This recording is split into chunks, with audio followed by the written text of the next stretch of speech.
Hello students, welcome back once again to your online English classes, and today again I'm here to teach you from your supplementary book.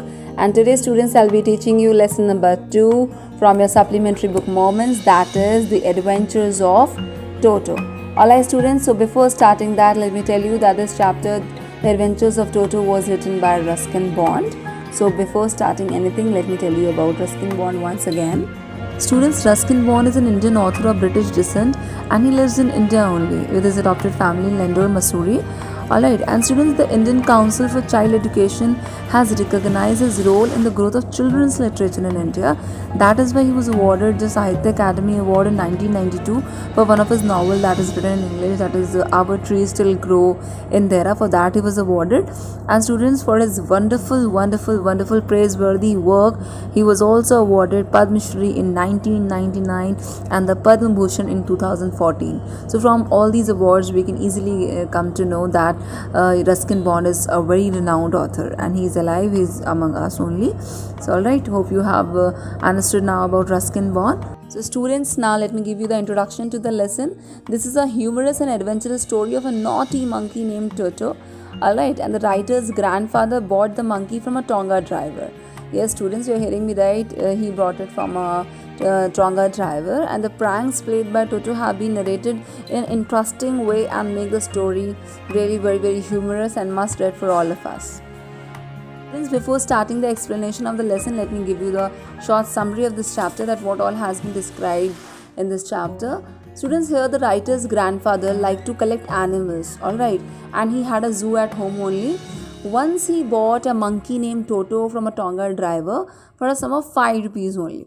Alright, Toto was kept secretly as a grandmother disliked the animals. Getting my point? Grandmother was not at all liking animals. That is why Toto was kept secretly, and Toto was very mischievous. He was very naughty.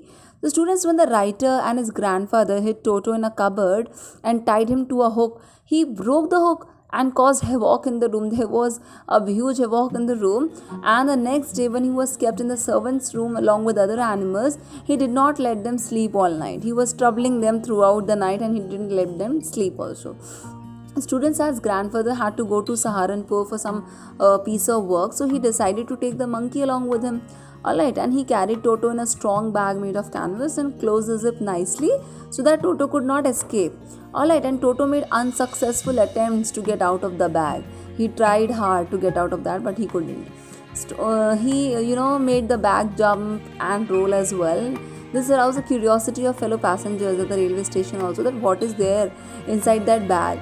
Everyone was curious to know. Students, at the Saharanpur railway station, when grandfather was getting his ticket checked, so Toto peeked out of the bag and smiled at the ticket collector. Alright, so as a ticket collector declared that it was a dog, so grandfather had to buy a ticket for 3 rupees, much to his annoyance. He was not at all happy giving that, because he was knowing that it's a dog, it's a monkey only, and that ticket collector was saying it's a dog and you have to pay for that.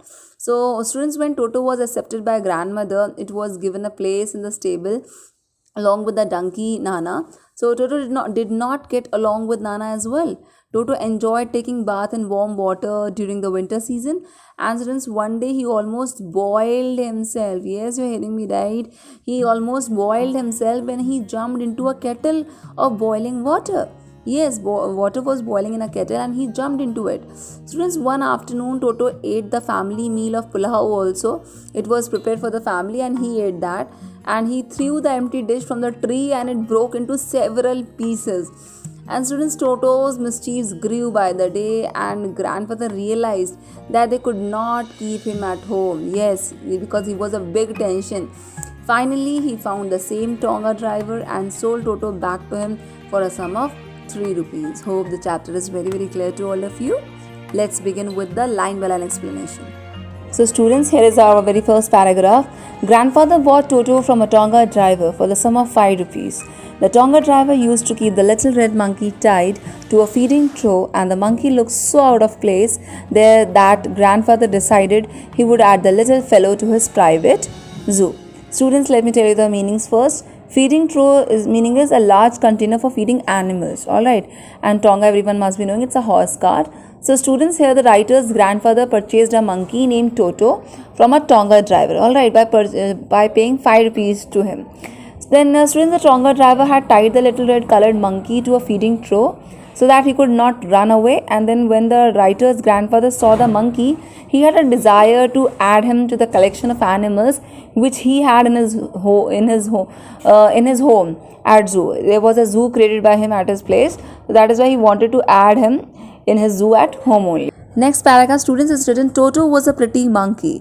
His bright eyes sparkled with mischief beneath deep-set eyebrows, and his teeth, which were a pearly white, were very often displayed in a smile that frightened the life out of elderly Anglo-Indian ladies.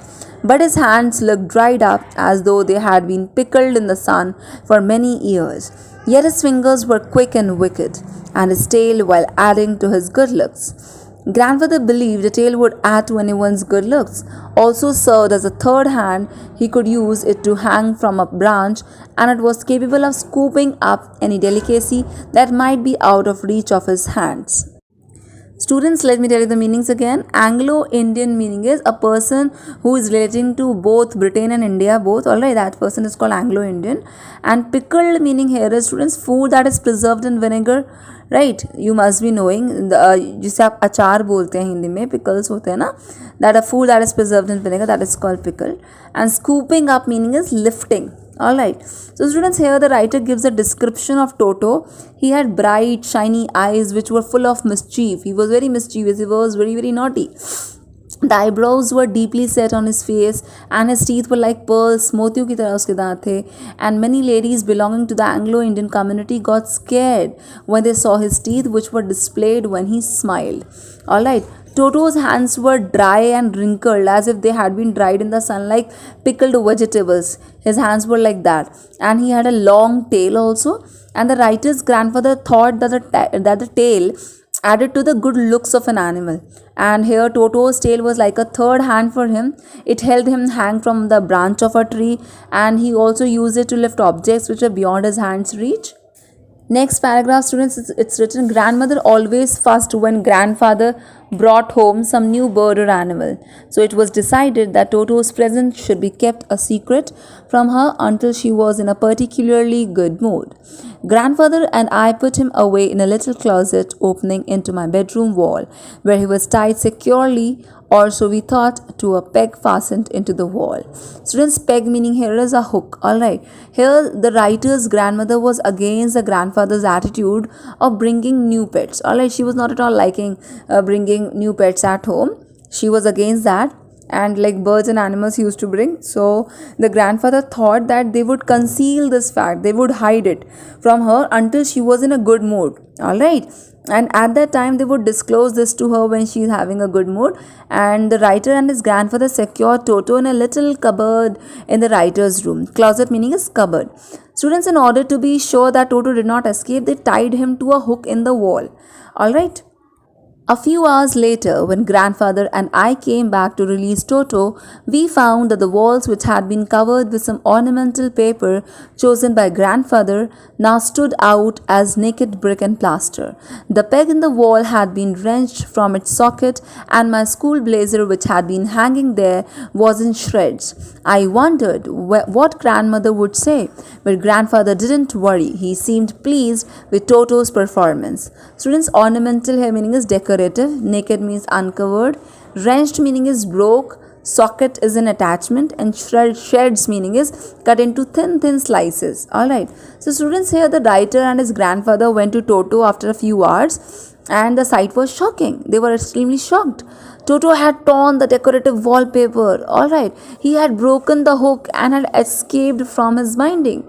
Also, he tore the writer's blazer into thin pieces. Yes, you are hearing right. He tore the writer's blazers as well. Alright. He's clever, said grandfather. Given time, I'm sure he could have tied the torn pieces of your blazer into a rope and made his escape from the window. Students, here the grandfather was quite delighted to see Toto's adventure. He felt that Toto was very clever. He said that if they would have given him more time, he would have tied the thin pieces of the writer's torn blazer into a rope and would have escaped out of the window. Next, students, it's written his presence in the house still a secret. Toto was now transferred to a big cage in the servants' quarters where a number of grandfather's pets lived very sociably together. A tortoise, a pair of rabbits, a tame squirrel, and for a while my pet goat. But the monkey wouldn't allow any of his companions to sleep at night. So grandfather, who had to leave Dehradun next day to collect his pension in Saharanpur, decided to take him along. Students, sociably here meaning is in a friendly manner. Alright. So students, here Toto was shifted to the servant quarter. He was put in a cage. He would live with the other pets in grandfather's zoo, and the zoo comprised of a tortoise, a pair of rabbits, a squirrel, and the writer's pet goat. Toto was very mischievous. Alright. He did not let the animals sleep at night.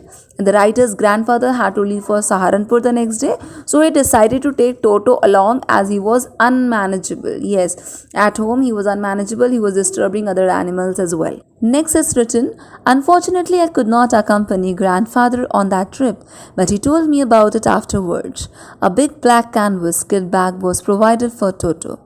This, with some straw at the bottom, became his new abode. When the bag was closed, there was no escape. Toto could not get his hands through the opening, and the canvas was too strong for him to bite his way through. His efforts to get out only had the effect of making the bag roll about on the floor or occasionally jump into the air. An exhibition that attracted a curious crowd of onlookers on the Dehradun railway platform. Students, abode meaning is home. Alright. So here it has been described that the writer was disappointed as he could not accompany his grandfather and Toto on the trip. Alright. And his grandfather narrated the happenings of the trip to him later on when he came back.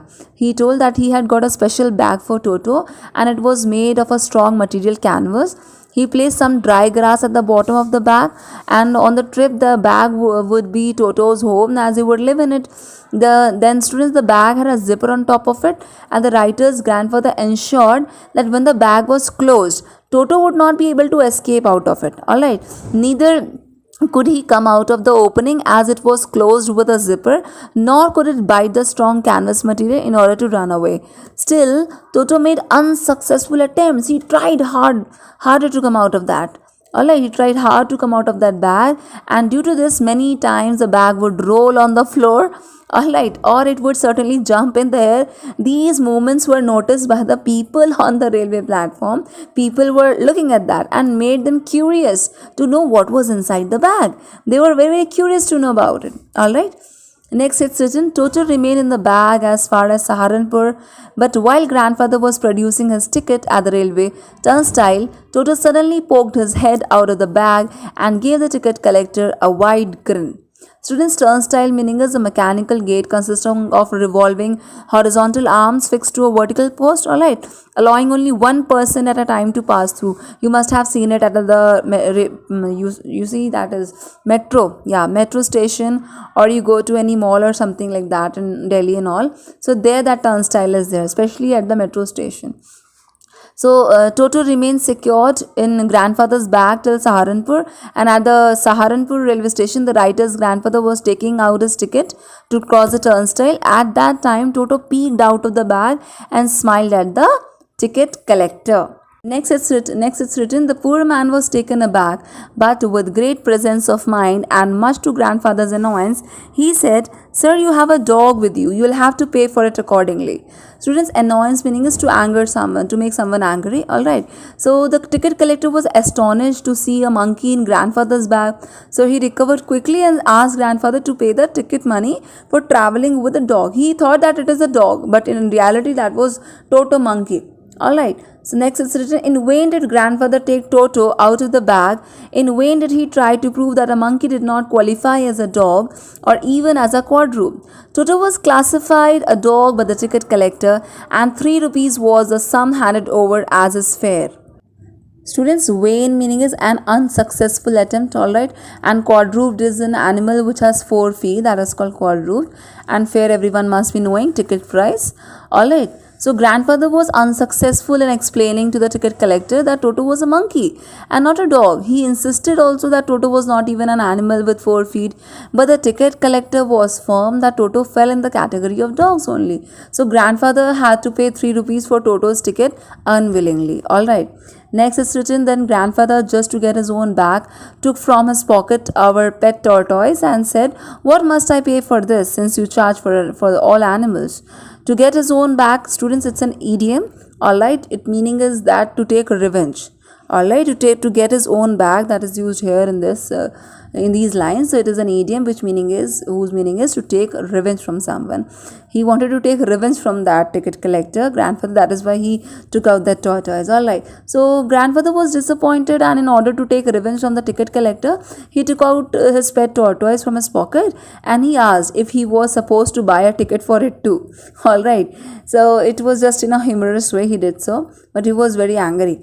The next is written, the ticket collector looked closely at the tortoise, prodded it with his forefinger, gave grandfather a pleased and triumphant look, and said, "No, child, it's not a dog." Students, prodded meaning is push. Alright. So the ticket collector took a close look at the tortoise, pushed it slightly, and announced that grandfather was not required to buy a ticket for it, as it did not fall in the category of a dog. Alright. So students, next it's written, when Toto was finally accepted by grandmother, he was given a comfortable home in the stable, and where he had for a companion the family donkey Nana. On Toto's first night in the stable, grandfather paid him a visit to see if he was comfortable. To his surprise, he found Nana without apparent cause, pulling at her halter and trying to keep her head as far as possible from a bundle of hay. Students, stable, you all must be knowing, it's a building set apart and adapted for keeping horses. Halter meaning is it's a strap or look placed around the head of a horse or other animals used for leading it. Alright, you must be knowing that it's a halter. With the help of that, people just push it and the animals move. It's a strap or loop that is placed around the head of a horse. Alright, used for leading it. Hope it is clear to you now. Go to the picture of a horse and you'll come to know. Next, students, it means that the writer's grandmother finally came to know of Toto's presence in the house. She allotted him space in the stable along with the family donkey Nana. And on the first night in the stable, so grandfather visited Toto. He found Nana restless, pulling its rope in order to stay away from the head of hay. Alright, next is written, grandfather gave Nana a slap across her haunches and she jerked back, dragging Toto with her. He had fastened onto her long ears with his sharp little teeth. Toto and Nana never became friends. Students, haunches meaning is back. So grandfather hit Nana on the back in order to stop it. Alright, Nana jumped back with a jerk and Toto was dragged along with her. Next is written, a great treat for Toto during cold winter evenings was a large bowl of warm water given him by grandmother for his bath. He would cunningly test the temperature with his hand, then gradually step into the bath, first one foot then the other, as he had seen me doing, until he was into the water up to his neck. Once comfortable, he would take the soap in his hands or feet and rub himself all over. When the water became cold, he would get out and run as quickly as he could to the kitchen fire in order to dry himself. If anyone laughed at him during this performance, so Toto's feelings would be hurt and he would refuse to go on with his bath. One day, Toto nearly succeeded in boiling himself alive. The students, in this paragraph, it's mentioned that in the winter season, Toto enjoyed having a warm bath. He would pretend to be selfish, and before starting his bath, he would check the temperature of the water. Alright, he would copy the writer and stepped into the tub 1 foot at a time. Finally, he would sit in the water with his face out of it. Then he would rub himself with soap. When the water became cold, he would run out of it to the stove in the kitchen in order to dry himself. Alright, and Toto got annoyed if he was laughed upon. He would get hurt and then refuse to take bath as well. So, students, the writer recollects an incident when Toto had almost boiled himself. Hope it is clear to all of you till here. Next is written, a large kitchen kettle had been left on the fire to boil for tea, and Toto found himself with nothing better to do. Decided to remove the lid, finding the water just warm enough for a bath. He got in with his head sticking out from the open kettle. This was just fine for a while until the water began to boil. Toto then raised himself a little, but finding it cold outside, sat down again. He continued hopping up and down for some time until grandmother arrived and hauled him half boiled out of the kettle. Students hauled him meaning is pulled him out. The students here it has been described that in a large kettle water was boiling on the stove, and Toto climbed up to the stove and removed the lid from it, and then he felt that the water was warm enough for him to take a bath. Then he entered the kettle with his head out of it. Then when the water started boiling, it became hot for Toto, and he thought of coming out of the kettle, but as the temperature outside was cold for him, he stayed in it, and Toto kept on jumping in the kettle for a while. It was when the writer's grandmother arrived, then she took the half-boiled monkey out of the kettle. Like this, he had almost boiled himself. Next, it's written, if there is a part of the brain specially devoted to mischief, that part was largely developed in Toto. He was always tearing things to pieces. Whenever one of my aunts came near him, he made every effort to get hold of her dress and tear a hole in it. Students, in this it has been described that if there is a part in our brain that governs our ability to create mischief, alright, then that part in Toto's brain was highly developed, as he had great capacity to do mischief. He was always busy doing mischievous activities, and whenever the writer's aunts passed him, he tried to tear their dresses also. One day it's written, one day at lunchtime, a large dish of pulao stood in the center of the dining table.